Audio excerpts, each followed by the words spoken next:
What's up, everybody? Andrew Mahone here with Sean Lyden. What's up, guys? And we are going to be cracking an entire box of KeyForge decks. This is actually Sean's box here. Woo, 12 brand new decks. I am extremely excited. Yeah, we're both pumped about this. I've opened probably about 10 decks myself, and then you've opened probably another... I got about 7 so far. I've been looking in the app, keeping track of them. You have more than me. We probably we've probably opened a collective maybe about 20 or maybe a few less, between like 15 and 20 decks between the two of us. And we have a decent idea of what some of like the hit rates are as far as rares go. I feel like you get an average of like 4 rares a deck, like 3 to 4 rares a deck, you know.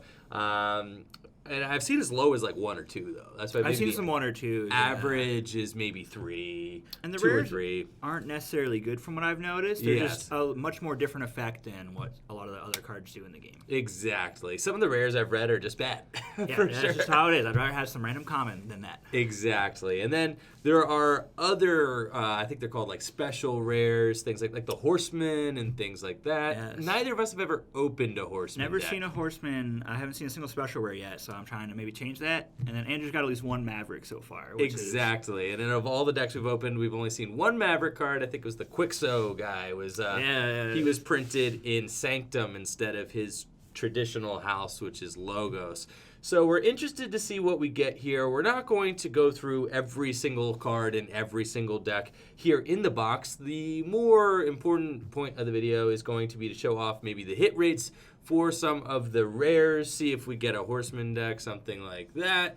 And then also we're going to crack maybe our 2 favorite decks and go through each of those. Through them, yeah. Exactly. So our 2 favorite decks, I think. And and we'll show like a nice little kind of picture on the side of each list so you guys can see each of the lists like nice and close up here on camera. So without further ado, go ahead. Yeah, it's your box, Sean. So go ahead and get cracking.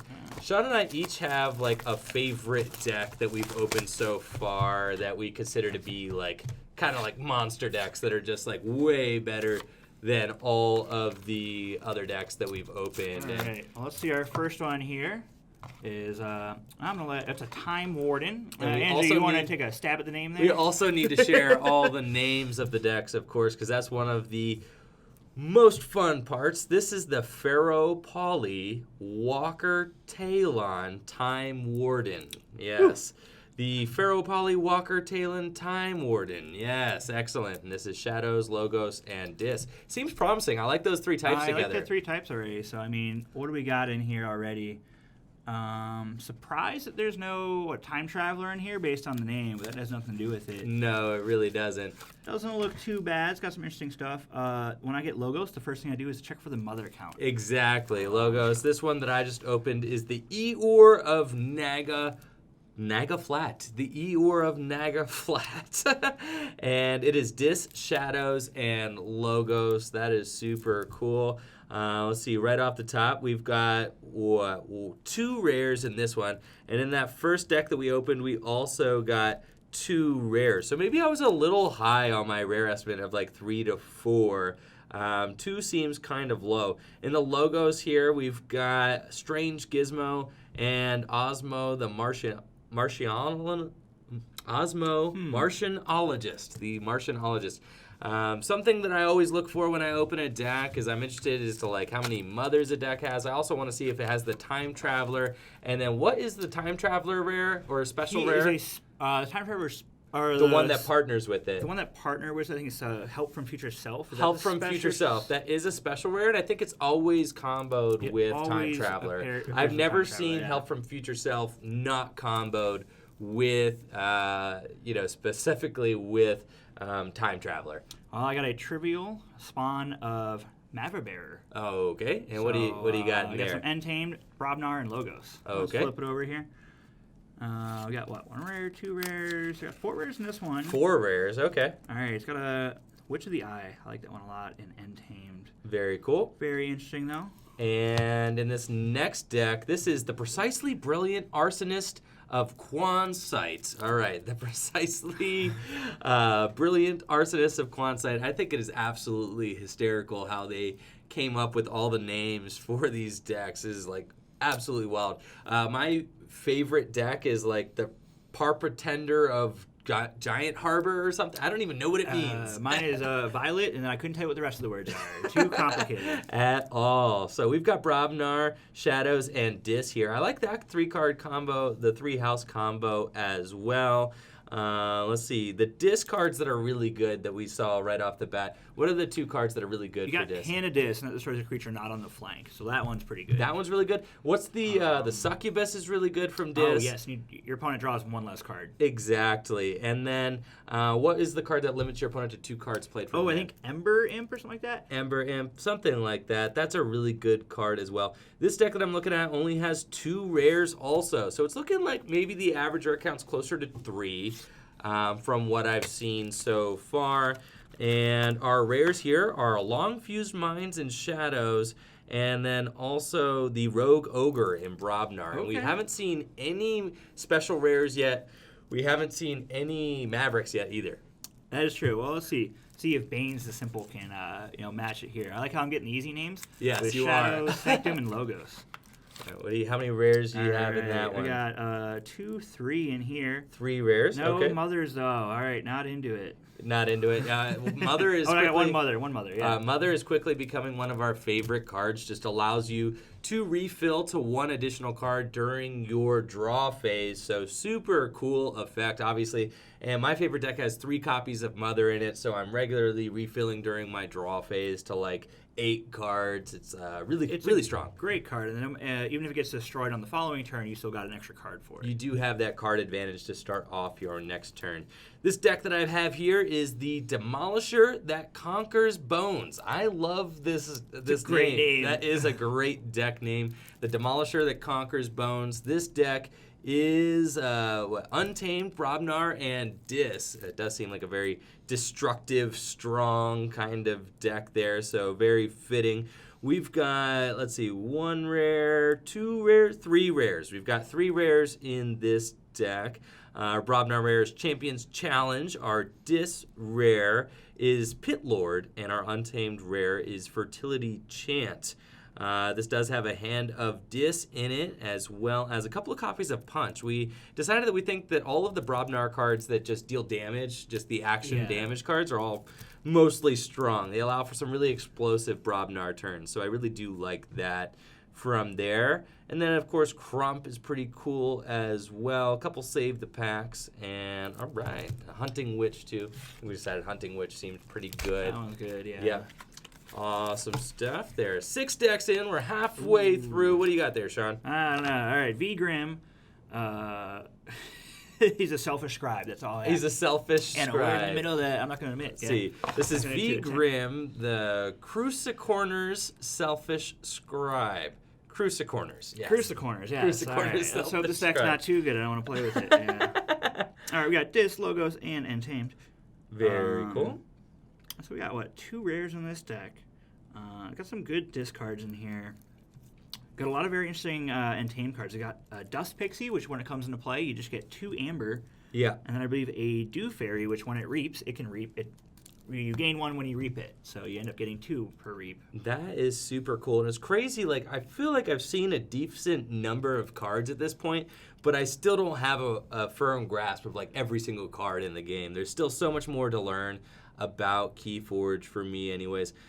This one is R. Shiver, Assistant of the Drab Dunes. And it is Brobnar, Shadows, and Mars. There are a couple of doubled up cards in here, and that's something I always look for when I'm opening up a deck as well, is what cards are there doubles or even triples of, because that's going to be a defining aspect of your deck. Here in Brobnar, we've got 2 Coward's Ends, 2 Headhunters, and 2 Crumps. On Mars, we have 2 Sample Collections, and on Shadows, we have 2 Special Delivery. And let's see, 3 Silvertooths. Okay. Interesting. Okay. Interesting stuff. So that actually looks like an interesting deck that I feel like I'd want to look at maybe later, just because of how many kind of doubles and triples we have in that deck. And that's something that I want to look through all of our lists as well and kind of see which ones have like you know Yeah. kind of crazy doubles and triple ups. All right, I got the Miss of Breaktopia. Alrighty then. With Logos, Shadows, and Mars. Mars is one that we haven't played a lot with, but the more we're playing with it, the more we're finding it to be Mars pretty is very good. strong. We just got to get certain card combinations, I think, within the Mars. You gotta get the right hit. Exactly. All right, this one's had 2 rares, and it has Pawn Sacrifice. It's where you sacrifice one of your guys, and you deal 2 damage to 2 different creatures. So that I find to be very powerful, and I believe you get a amber for playing it. Interesting. This deck is the Cannibal that worries about shades. Interesting. The Cannibal that worries about shades. Didn't know I that wonder, Cannibal. Cannibal might be a banned word. We'll have to Might scan be it a in. banned word. That is kind of interesting that they're talking about cannibals in these deck names. We do have a bunch of doubles up, triples up in this deck as well. We have, let's see, 1, 2 rares, only 2 rares. So it's looking like the rare average is more between 2 and 3, Lower than I we think. thought, yeah. Yeah, much lower than we thought. This deck has 3 Gateway to Dis in it. Do you know what that does? Gateway to Dis. 3 Gateway to Dis. I feel like that's a... I don't Played a quite ton of remember. times, Yeah, yeah. exactly. It's got 2 Sergeant Zakiel in it, 2 Take Hostages from Sanctum. It's got 2 Protect the Weak, which is interesting. Then we also have 2 Dusk Runner, 2 Urchin from Shadows, and that looks like about it. So Urchin is very good. I think Urchin's just a good card to have multiples of in the Shadows. Just a steal 1 creature, very powerful there. So our final 2 decks so far, not a single special rare and not a single Maverick either. All right, got Wrong, the Averline Fort. With Okay. Sanctum, Logos, and Shadows. All right, let's see what we got Interesting. here. Anything crazy in there? Yeah, no, it looks to be... We got about 3 rares, so we're kind of on Okay. that. A lot of these I don't know. It has Bait and Switch, though, so that's a great card. I do love Bait and Switch, yep. Been able to play that. 2 Protect the Weaks. Has 3 Sequis in Okay. Sanctum, so I hope that's a good card, because that would kind of make or break the deck there. Right. I'm probably gonna have to go through and edit like all of these barcodes now that I'm like thinking Yeah. about this, but that's fine. We'll No, once we'll you work scan that them out. the first time, you get the major reward. Then you can Oh, scan okay. them in. Yeah. All right, then that'll be fine. Then we won't have to worry about that. That's too much work. If they want to Yeah. add this deck to their collection, have at it. Have at it, right? They don't have it, so. Right. It's one of the coolest things about this game. And this one is Galaxy Guru Horus Beleth. I think I actually really like that deck name. We've got 1, 2, 3 rares in here. This is a Dis, Logos, and Sanctum deck. We do have a couple of double ups here. We've got, actually, what did I see? Sergeant Zakiel again. We've got a double up on Sanctum. And then the rest appear to be pretty much one-ofs there. Alrighty, so Sean and I are going to take a quick look through these decks, decide which ones are our favorites, and then show them off for the camera. After much deliberation, Sean and I have found our 2 favorite decks, which, we're still working on being able to identify what decks are really good, just kind of right off rip by reading them, but we do have our 2 kind of initial reaction favorite decks out of the box that we opened. I have V Grim, Crucicorner's Selfish Scribe, and what do you got over there, Sean? R. Shiver, Assistant of the Drag Dunes. So I'll go over my deck first. We're not going to go over every single card in a list. If you want that, we were showing off the deck list for each of you guys during the video there. But I am going to go over why we selected these decks out in the card combos that we thought were cool. So this deck, right off, I thought was interesting because we got 2 copies of Hunting Witch, which reads, each time you play another creature, you gain an amber. So obviously, creature combos are going to be really cool with Hunting Witch, and having 2 of a card means that this is kind of a defining, principle of our deck. It's much more consistent. Exactly, Yeah, much more consistent. Right. If we had 3 of these, that'd be like absolutely so nutty, good. right? We do have some other creatures in here, Nephilim, pretty decent, but what really caught my eye is 2 copies of Dust Pixie. So 2 copies of Dust Pixie combined with the Hunting Witch. Dust Pixie is just a 2 amber creature. It's a one what is it, strength or one power. One power creature, but it gives you 2 amber when it comes into play. So if you have a Hunting Witch, then you gain 3 amber just by putting a Dust Pixie into play, which is absolutely crazy. That could be a huge turn. And if you have 2 Hunting Witch in play, then you gain 4 just by putting 1 Dust Pixie in play. 4 more for putting a second Huge Dust turn. Pixie in play. You could have an absolutely gigantic turn here. Then we also have 2 copies of Dew Fairy, which are also some of my favorite untamed creatures here.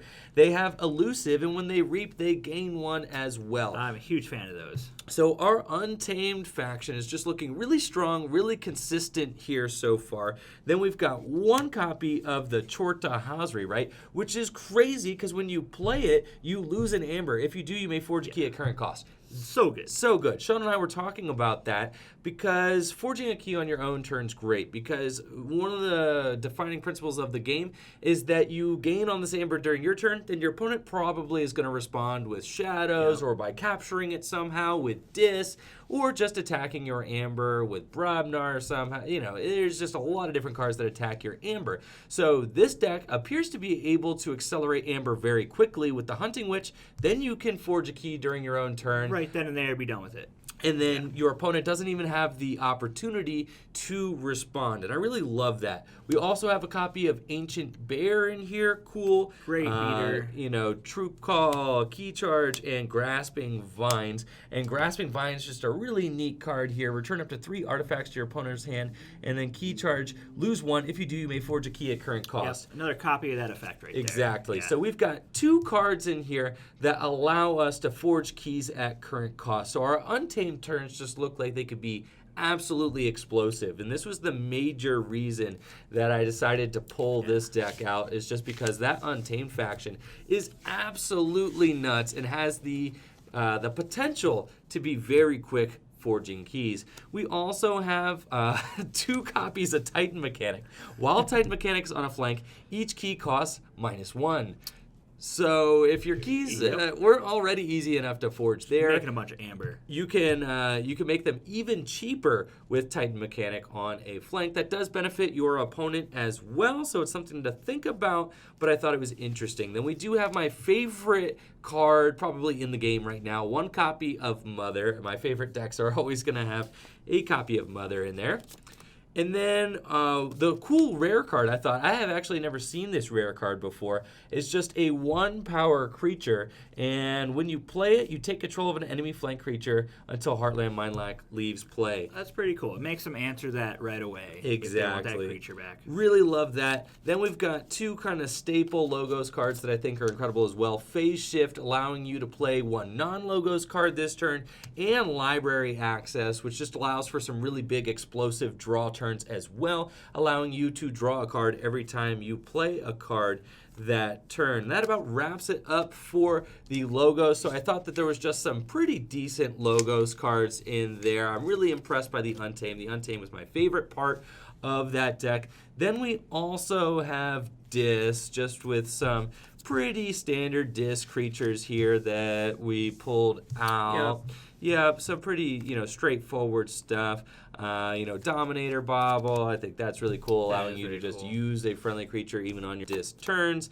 Library of the Damned, allowing you to just archive a card, helping you create some of these big swing turns as well. Then I thought this card is really astonishing, just Hysteria. When you play it, you return each creature to its owner's hand. Oh, that's kind of cool board reset. And then Exactly. You can keep going off there. Super cool. So if you don't happen to get punished on a turn that you had a giant Untamed turn, you can bring all those back to your hand and do it again, right? Which is absolutely insane, right? Absolutely insane.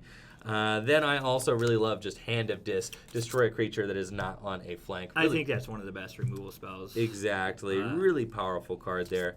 So that about does it for the V-Grim, Crucicorner's Selfish Scribe. I think that Untamed faction there was one of my favorite kind of, combinations of cards I've ever seen in one house. So I think this deck has potential, and one of the things that I think gives it the most potential is just the consistency we saw out of some of those cards. Just the duplicates were really strong together when paired. All right, so Sean, let's take a look at the deck that you got. Our Shiver, Assistant of the Dragdunes. So it has very interesting shadows right here. We have all these small guys, and then we have Silvertooth, who just comes into play ready. We got 3 of those. Right. So they can reap or fight right away. And then we have this interesting card called One Last Jobs. So when you play it, purge each friendly Shadows creature, and then you steal one from your opponent for each creature purged this way. These cards, they aren't too great in your deck. You kind of want to cycle them out, but you can combo them with one last job, do a big turn, do a big swing, and then get these out of your deck for the rest of the game. So then you kind of would be reducing your Shadows faction. You can make your other parts of your deck more consistent. Exactly. I really like that. And I really like that the Silvertooth, you have 3 of them, which is going to be a defining kind of principle of your deck, is that you could just put Silvertooths into play and then reap with them right away, right? Yeah. So you can put the Silvertooths into play, reap with them because they come into play ready, then one last job. So if you had a turn with 3 Silvertooths, you could put them all 3 into play, reap with them, then one last job. That's a 6 amber turn, just all in right one there. turn. Hey, exactly. Yeah, check your opponent right then and there. Exactly. Then it also has a special delivery, a really good removal spell within Shadows. So it's an item, but it's Omni, so you can play it on either turn after you've already, the turn after you played it. Deal 3 damage to a flank creature, and then if you destroy it, purge it. So you can get rid of some of the pesky You keep calling creatures. things spells, and I don't play Magic the Gathering, so I keep looking at artifact, what is he talking about? These are artifacts, Sean. These are artifacts. Removal artifacts. Removal artifacts, yes. Then we got a Secret Needle, which is an interesting one. Deal 1 damage to a creature. If you destroy it, gain 1. That has situational effects where it can be nice. Booby Trap, deal 4 to a creature not on a flank, and then 2 splash. Another great removal action.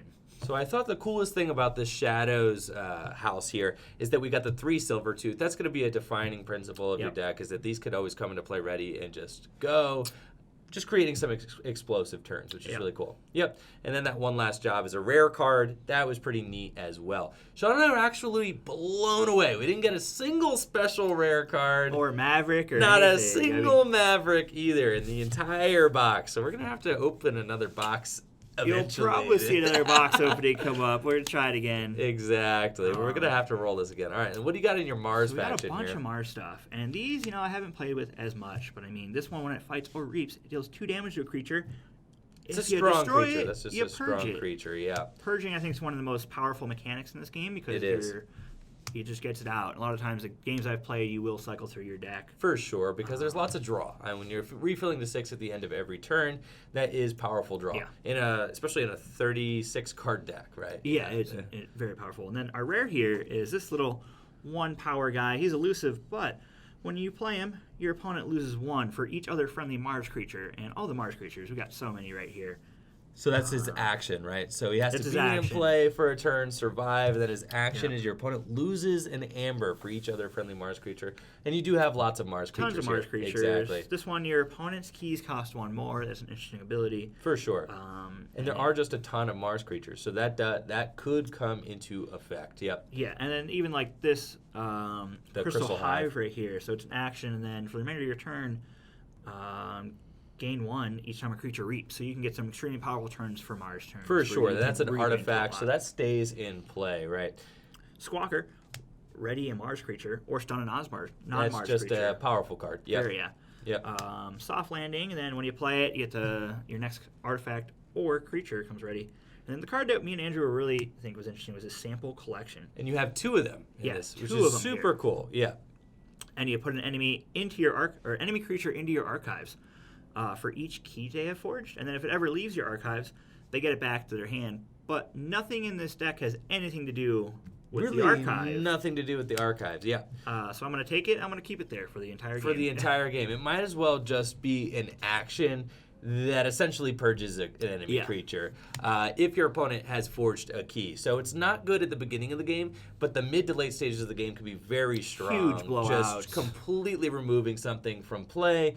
I think, especially if they forge 2 keys, now we're talking, we get to grab 2. You get enough incremental advantage where you really get to blow them out. Super good card So I think there. the Mars is very good. I am excited to play with this deck. Yes. One thing that I think we've learned so far is from playing, you can't judge a deck without playing it. For sure. It's getting harder, at least where we're at right now. At least where we're at as far as our learning curve so far, yeah. And then what's We your got final house? Brobnar. Great one of my favorites. We got this nice big 8 troll. We've got a ton of just beaters. Yeah, a ton of huge. beaters in this deck.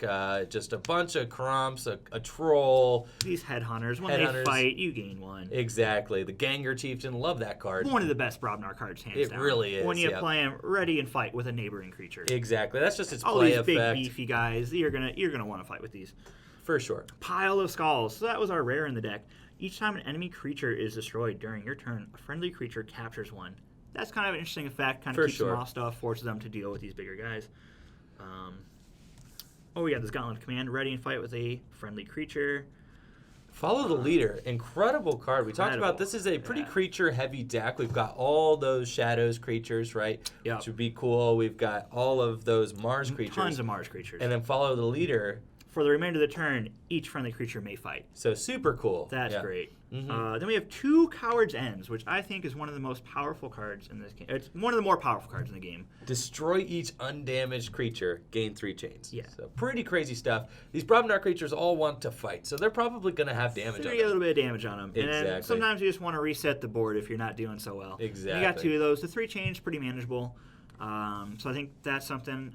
And in my experience, most of the kind of troublesome, most most annoying creatures are just little 2-power creatures, things like that. Yep. Little 3-power the creatures. Elusive ones. Coward's End like is just that. going to clear the board of those, making it much more clear for your big guys to kind of come in and do what they need to do. Every time I play it, I do feel kind of like a coward though, because it means I can't deal with the board position and I need to reset it. Yeah. Our last card, Anger, I think one of the most staple cards in Brobnar. For sure. Ready and fight with a neighboring creature, and you get an Amber for playing it.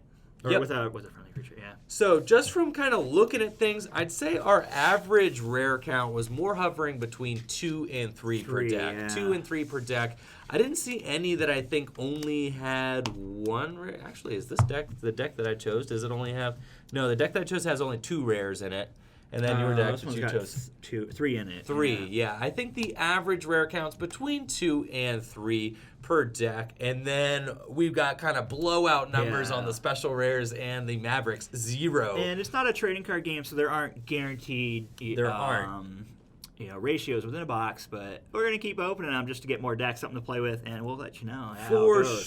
For sure. Now, like I said, we can pretty much double. Now we've opened probably close to 30 decks between the 2 of us. We've only found 1 Maverick card so far, and only a couple of special rares. And you've got both of them. And I got both of them. I got the Time Traveler, and I've got the card that goes with Time Traveler. Help from Future Self. Help from Future Self. Yeah. And I've got the Maverick Quixo in Sanctum. But anyways, thank you all for watching the video. Thank you all to everybody that is here checking out Full Grip Games' brand new YouTube channel. We're going to be doing a ton more stuff like this. So if you liked what we did, please leave a like, sub to the channel. Let us know in the comments below. It's much appreciated.